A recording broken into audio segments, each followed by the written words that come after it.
മുഹമ്മദ് റസൂലുള്ളാഹ്. ഇതുപോലും പാടില്ലെന്ന് പറഞ്ഞ ശർഅാണ്.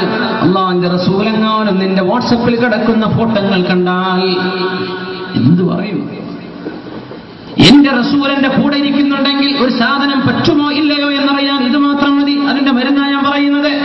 നമ്മൾ കാണുന്ന വീഡിയോ, ഈ വീഡിയോ ഞാൻ കണ്ടുകൊണ്ടിരിക്കുമ്പോ എന്റെ റസൂൽ എന്റെ അരികത്തിരിക്കുന്നുണ്ടെങ്കിൽ എന്റെ പുത്തു റസൂൽ ഇത് എന്നെ കാണാൻ ഇഷ്ടപ്പെടുമോ? ഒരു പെണ്ണിന്റെ ഫോട്ടോ ഏതെങ്കിലും അന്യ പെണ്ണുങ്ങളുടെ മലേഷ്യയിലെങ്ങാനും ആക്സിഡന്റ് ആയി എന്ന് പറഞ്ഞ് ഇവിടെ കിടക്കുന്ന മനുഷ്യന്മാർ, ഞരമ്പ് രോഗികൾ മുഴുവനും എടുത്ത് പരസ്പരം പാസ് ചെയ്തിരിക്കാൻ, ജീവിച്ചിരിക്കുന്ന ഒരു പെണ്ണിനെ കുറിച്ച് മരിച്ചുപോയി എന്ന് പറഞ്ഞിട്ട് ഹോസ്പിറ്റലിൽ പോയ മനുഷ്യന്മാർ മുഴുവനും ഫോട്ടോ എടുത്ത് വിട്ടിരിക്കാൻ. എന്നിട്ടത് കണ്ട് നീ രസിച്ചില്ലേ? നിന്റെ കണ്ണുകൊണ്ട് ചെയ്ത ആ പാപങ്ങൾക്ക് അല്ലാഹുവിനോട് തൗബ ചെയ്ത് മടങ്ങിക്കോ. ഒരു വീടിന്റെ ഉള്ളിലേക്ക് നോക്കാൻ പാടില്ലെന്ന് പറഞ്ഞ ശർഅാണ്. നിന്റെ സ്ക്രീനിൽ നീ ഒരാളെയും പേടിക്കാതെ എമ്പാടും നോക്കി ആസ്വദിച്ചതെങ്കിൽ അല്ലാഹുവിനോട് തൗബ ചെയ്ത് മടങ്ങിക്കോ. മുഅ്മിനേ, ഗുരുതരമായ തെറ്റാണ് നീ ചെയ്തത്. വൽ ഐനാനി തസ്നിയാനി, കണ്ണുകൾക്ക് വ്യഭിചാരമുണ്ട്. വസിനാഹുമൻ നദറു, കണ്ണിന്റെ വ്യഭിചാരം നിന്റെ നോട്ടമാണ് എന്ന് വിശുദ്ധ റസൂലുള്ളാഹ്. സോഷ്യൽ മീഡിയ ഉപയോഗിക്കുന്ന ആളുകളിൽ ആരാനോട് വ്യഭിചരിക്കാത്തവർ ഞാൻ ചോദിക്കട്ടെ, കണ്ണുകൊണ്ടുള്ള വ്യഭിചാരം നടക്കാത്തതാർക്ക്? കാതുകൊണ്ടുള്ള വ്യഭിചാരം നടക്കാത്തതാർക്ക്? എന്താ ന്യൂസുകളൊക്കെ, എന്താ നമ്മൾ കേട്ടുകൊണ്ടിരിക്കുന്നത്? മോശമായ പദപ്രയോഗങ്ങൾ, വ്യഭിചാരത്തിന്റെ പച്ചയായ കഥകൾ, ജീവിതത്തിന്റെ സ്വകാര്യതകളെ സംബന്ധിച്ചുള്ള പരസ്യമായ വെളിപ്പെടുത്തലുകൾ, ഇതൊക്കെ നടക്കുമ്പോൾ മുസ്ലിമേ, നമുക്കിത് പാടില്ല. മുസ്ലിമേ, ഇത് ഏറ്റെടുക്കാനോ ഫോർവേഡ് ചെയ്യാനോ ആർക്കെങ്കിലും എത്തിച്ചു കൊടുക്കാനോ ഗ്രൂപ്പ് ടെക്സ്റ്റ് ചെയ്യാനോ നിനക്ക് അനുവദിക്കപ്പെട്ടിട്ടില്ല. ഒരു മുസ്ലിമിന്റെ സ്വകാര്യതയിലേക്ക് കടക്കണമെങ്കിൽ പോലും അവന്റെ വീടിന്റെ വാതിലിലൂടെ വന്ന് സമ്മതം ചോദിക്കാതെ പാടില്ലെന്ന് പറഞ്ഞ ശർഅാണിത്. എന്നിട്ട് നമ്മുടെ സ്ക്രീനുകളിൽ ഇഷ്ടം പോലെ കാണുകയോ, നാം കാണുന്ന സീരിയലുകളിൽ, സിനിമകളിൽ ഈ ആഭാസമല്ലേ കാണുന്നത്? ഇതൊക്കെ നിസ്സാരമാക്കി തള്ളാൻ പറ്റുമോ? ഒരു മനുഷ്യൻ അല്ലാഹുവിന് വേണ്ടി ചെയ്യുന്നത് ദുഹർ നിസ്കരിച്ചു, പിന്നെ അസ്ർ, പിന്നെ മഗ്രിബ്, പിന്നെ ഇശാ. നിന്റെ കണ്ണുകൊണ്ട് ചെയ്തു കൂട്ടിയ തെറ്റുകൾ എത്രയാണ്? നിന്റെ മനസ്സുകൊണ്ട് ചിന്തിച്ച തെറ്റുകൾ എത്രയാണ്? ഈ തെറ്റുകളൊക്കെ പൊറുപ്പിക്കാനായിട്ടുണ്ടോ നിന്റെ 5 നേരത്തെ നിസ്കാരം? ആലോചിച്ചു നോക്കി. മിനിങ്ങൾ ഖുല്ലിൽ മുഅ്മിനീന യഗ്ദൂ മിൻ അബ്സാരിഹിം വയഹ്ഫദൂ ഫുറൂജഹും. മുഅ്മിനീങ്ങളോട് കണ്ണു ചിമ്മാൻ പറഞ്ഞു അല്ലാഹു. ആണും പെണ്ണും കണ്ണു ചിമ്മിക്കോ. അന്യ ആളുകളെ കാണേണ്ടി വരുമ്പോ കണ്ണു ചിമ്മിക്കോ. നമ്മൾ പറഞ്ഞത് 30 വർഷമായി മഹാനായ ഹാത്തമുൽ അസ്വമിന്റെ വീട്ടിലേക്ക് പോയ ശഖീഖുൽ ബൽഖി 30 കൊല്ലമായി അറിഞ്ഞിട്ടില്ല വെള്ളം ഒഴിച്ചു കൊടുക്കുന്നത് ആണായിരുന്നോ പെണ്ണായിരുന്നോ എന്ന്. പക്ഷെ ഒരു ശിഷ്യനാ പറഞ്ഞത്, പെണ്ണുങ്ങൾ വെള്ളം ഒഴിച്ചു കൊടുക്കുന്നത് ശരിയായില്ലല്ലോ ഉസ്താദേ. ഞാനത് അറിഞ്ഞിട്ടില്ലല്ലോ, ആണോ പെണ്ണെന്ന് പോലും ഞാൻ നോക്കിയിട്ടില്ല. ഈ മഹാനുഭാവന്റെ ഹാത്തമുൽ അസ്വമിന്റെ വീട്ടിലേക്ക്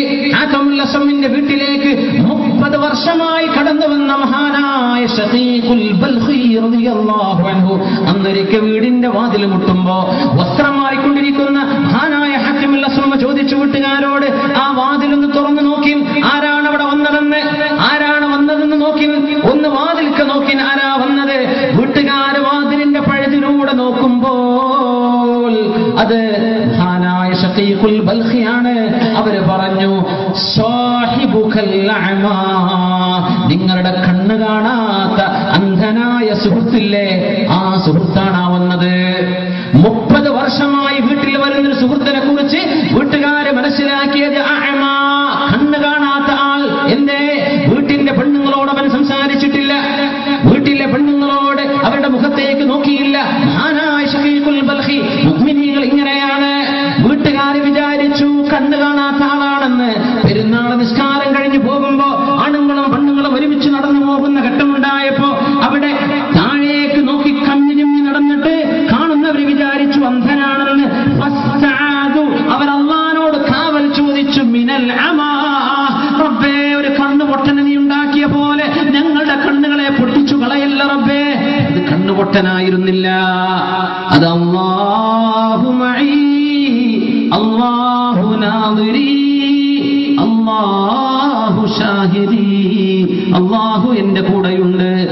എന്നെ നോക്കുന്നുണ്ട്, അവന്റെ കർമ്മങ്ങൾക്ക് സാക്ഷിയാണ് എന്ന് വിശ്വസിച്ച 1-ാം നമ്പർ മുഅ്മിനായിരുന്നു. അത് കാണുന്നവർ വിചാരിച്ചു അന്ധനാണ് എന്ന്. ഇതൊക്കെയാണ് അല്ലാഹുവിന്റെ ദീൻ. നമ്മളും പറയും തഖീങ്ങളാ, തഖുല്ലാഹ് ഇബാദല്ലാഹ്, തഖ്വ കൊണ്ട് വസിയത്ത് ചെയ്തു. നമ്മൾ എന്ത് തഖ്വയാ മനസ്സിലാക്കിയത്? എന്താണ് നമ്മുടെ ജീവിതത്തിന്റെ സൂക്ഷ്മത? എന്താണ് ഈ കാണിച്ചു കൂട്ടുന്നത്?